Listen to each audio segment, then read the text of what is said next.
This video is about chapter 1173 of One Piece. If you're not caught up, go watch the live action or something, bro. Before we start, my brother Sal made me an awesome profile picture for my channels, so please check his art out on Insta and TikTok. All the warriors of Elbaf, plus Zoro, are formulating a plan on how to subdue the mad giant warriors without hurting them. Allegedly, Zoro has a plan, but I'm not buying it, to be honest. This man's master plan was to jump off of Hiruden's shoulder, leapfrog off of a couple other giants' heads, and cut them down from the air. I don't know what I was expecting from a plan that came from this guy, but hey, it works. He hits them with a 3-sword style secret art crossing the 6 paths. He wipes out the surrounding giants, but as he starts to go for Dory and Bragi, they recognize him and begin to attack.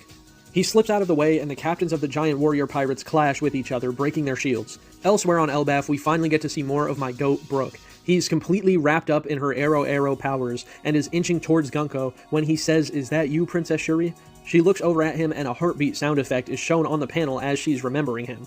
He's struggling with believing that it is actually the Princess Shuri that he knows, thinking that it might be a relative because she would be around 80 nowadays.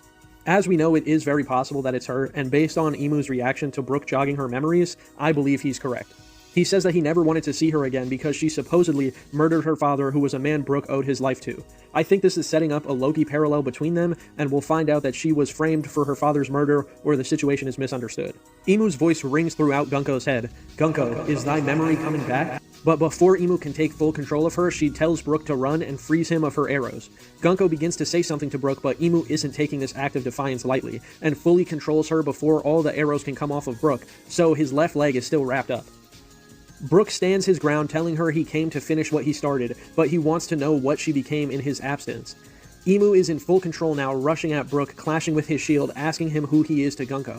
Back with Nami's group, it seems that Gunko loosened all of the arrows she had on the Straw Hats, but Robin is still stuck due to being wrapped up in Summer's thorns, but not for long if Sanji has anything to say about it. We cut back to the kids marching to their doom while Summer's fraud ass is laughing all the way there. Colin is mouthing off to him about how strong Elbaf is, and Summers basically says, "No shit, that's why we're capturing y'all." Summers gets even more confident because the end goal for the world government's operation is in sight, and he gets these kids all riled up about never seeing their families again. As Summers is updating Killingham and Imu on their impending victory, all the Giants' kids' families show up to save them, but the Nightmare Nika comes crashing down in their path. The Giants who showed up for the kids are of the warrior generation, so this conjuration to them doesn't represent the Nika they know.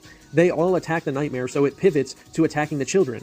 Gerd, Goldberg, and Road power up for a Gokoku sovereignty to obliterate the Nightmare. The Nightmare then falls on Summers and the ship, leading to the entire plan of the world government going up in flames, capped off by Summers' cool guy persona dropping at the end of the chapter.